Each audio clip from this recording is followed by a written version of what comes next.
what's up guys? This is Church of Caboose, and for today's Destiny 2 video, I thought we would take a look at some different builds for the Warlock based around the new exotic sidearm called the Traveler's Chosen. I'm going to probably do a video as well for builds for the Hunter and the Warlock, or excuse me, Hunter and the Titan.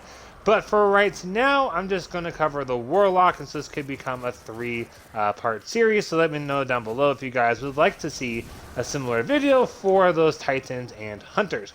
We're going to not be doing things like saying you have to have exact certain stat builds. We're not going to be saying like you have to have these extreme, like really hard, rare to get kinds of mods. We're not going to be like you need 22 resilience in order for this to work. This is going to be based mostly off of the subclasses you already have, and quite possibly the exotic armor that you most likely have already gotten from RNG anyways. So that way you guys either know what to look for from Xur, or you can just go through your collections and pull some stuff out if you happen to find any of this stuff rather useful.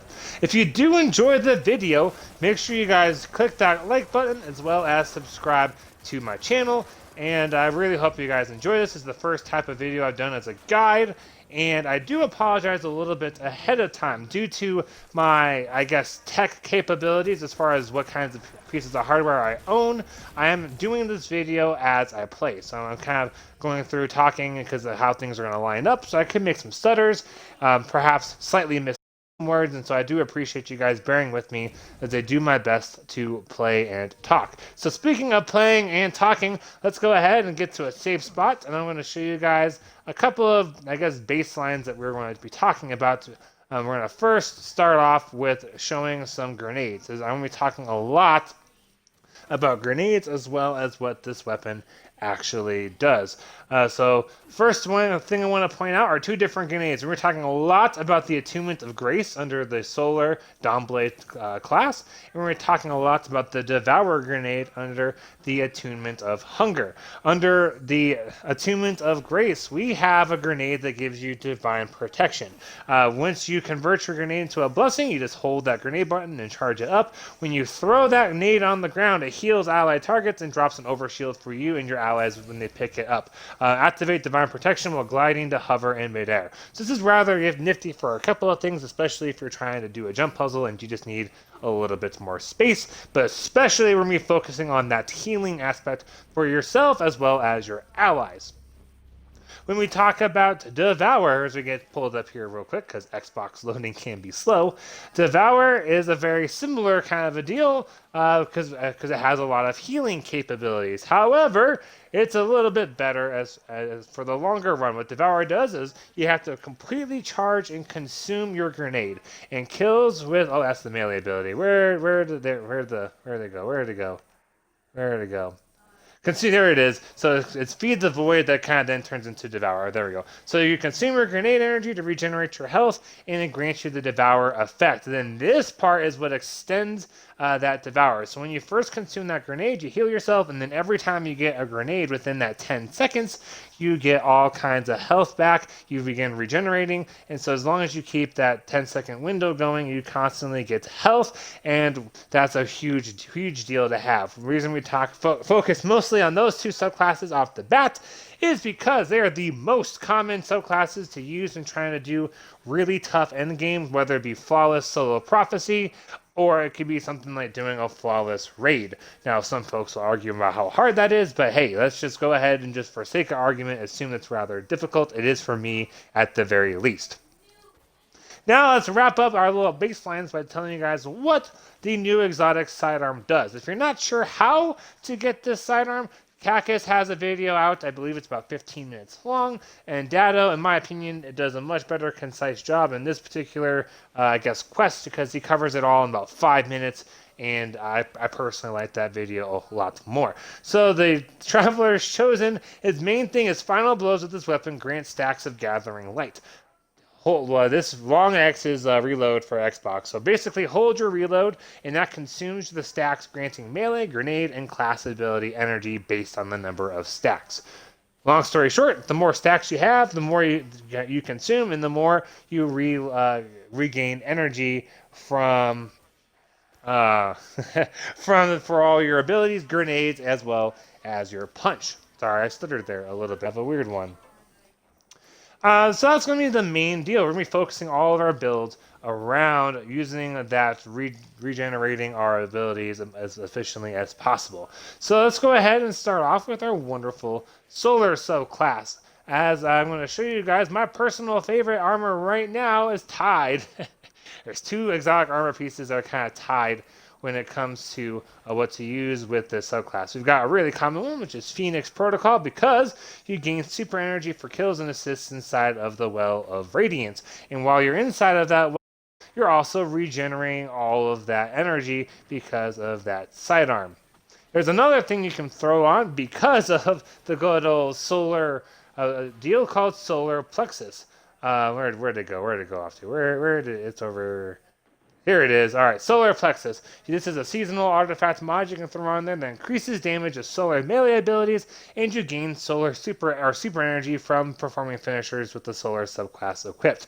So you can have that exotic, giving you back more energy. You can have on this exact mod, which will give you more super energy from doing finishers, and it increases your punch. When you have on this wonderful sidearm, you are getting all kinds of grenade energy back. You are getting melee energy back, which is going to help with, because you're going to have more damage you can deal, and you're going to be getting more of the rifts and supers. So it's a really good deal to have on all around.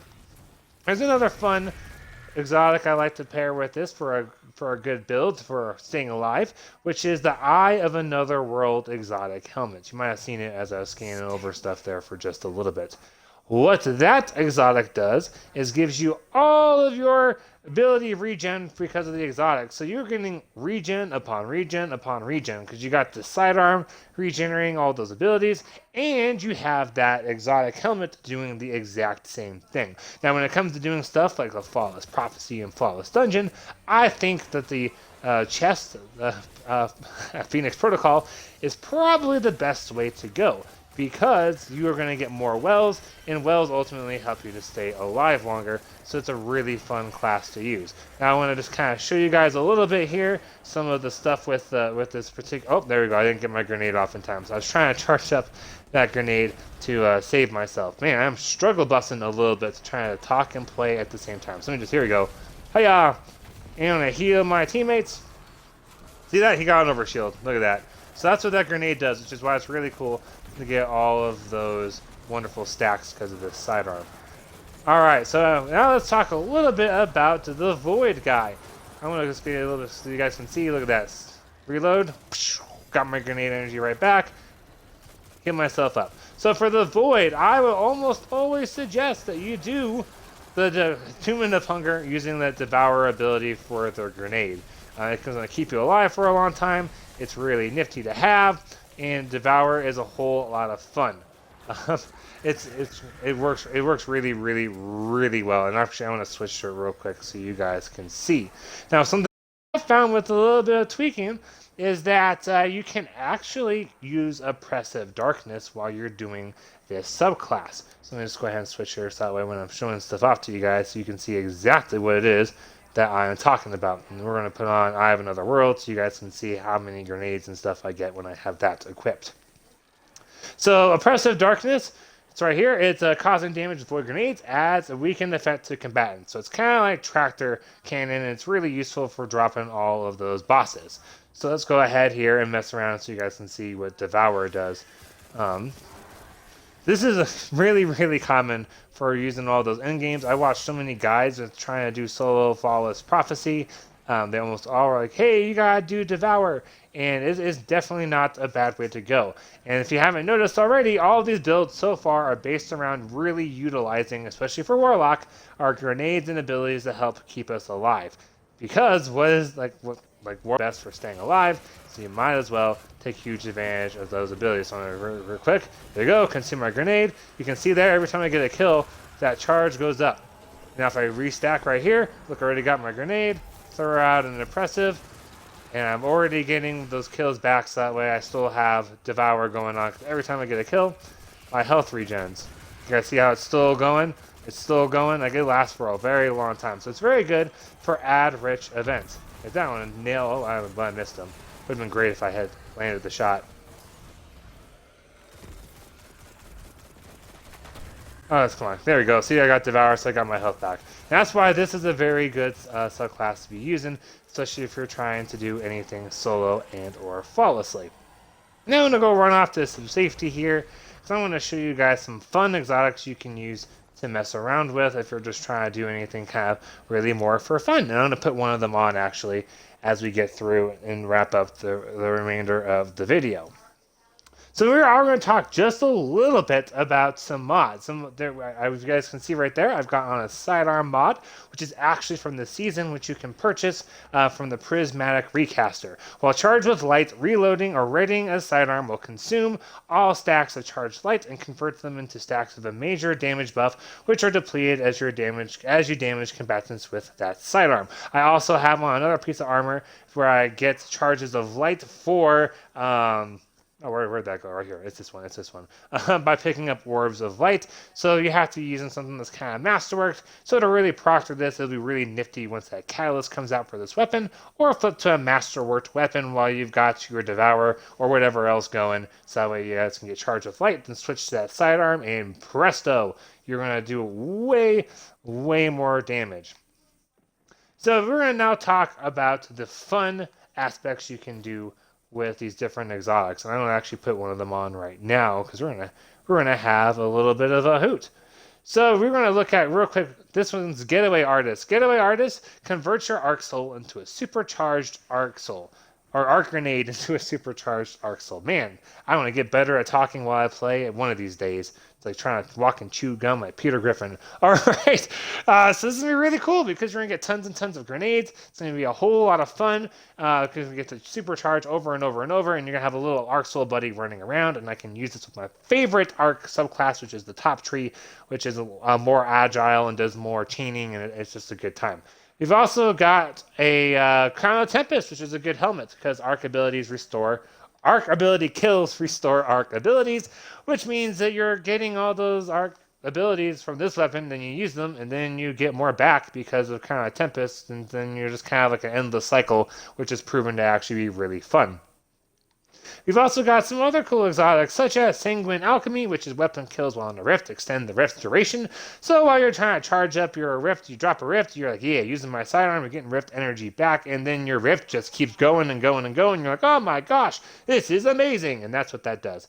We already talked about Controverse Hold, which is improved charging for void grenades, and if you use something like Handheld Supernova, because once you fully charge it up, this is a requirement for these gauntlets to work. So you get that handheld supernova charged up, and then you hit somebody with it. You get a random amount of that grenade energy back, which will make that sidearm more effective. And this is probably better for Crucible. I have found that when you get a kill, you get 3 stacks of light with the sidearm. So it would probably be best for Controverse Hold is you get a kill, or excuse me, you charge it up with a grenade, gets a damage or ideally a kill, then you get a kill with your grenade or with your sidearm, then boom, overload it, you got your grenade right back. Would probably be a fairly likely scenario, or significantly closer to that next grenade. So I imagine this being pretty lethal for trials. And that kind of wraps up the fun stuff as far as the exotics go. Warlock. Lastly, just kind of look at these stats. We're going to talk on the rest of the video while I'm playing about how I think that we would want to build our stats to help us be the most efficient. So you kind of really got 2 ways to go for it. You can either go all in and have your grenade charges and all that stuff at the maximum. So you got like 100 discipline and ideally like 100 recovery and 100 strength. Or you could go kind of the other way, which is take the stats that aren't able to be recovered by the sidearm and increase those. So like have really high intellect. You could do stuff like really high recovery, that sort of thing, to try and make your experience a little bit more fun because you're getting more supers. And honestly, that's probably the way I'm going to go when I'm trying to do this my solo flawless dungeon, because I'm not necessarily in need of tons of like recovs and stuff. I want more of my abilities. I really want to have lots of grenades. I want to have lots of rifts. I want to have lots of supers. So I'm going to probably be focusing really hard on getting my intellect up while I'm trying to do those solo attempts. So that kind of really wraps up the video. I really hope you guys can give me your input. Like, do you think these are good ideas? Do you like this kind of video? I haven't really done like a build one before, and it's a little bit challenging trying to play and to talk at the same time. But I really hope that this video helps you all out without getting too bogged down in potentially unnecessary details. Alright, I am Church of Caboose. Have a great week and happy grinding, y'all.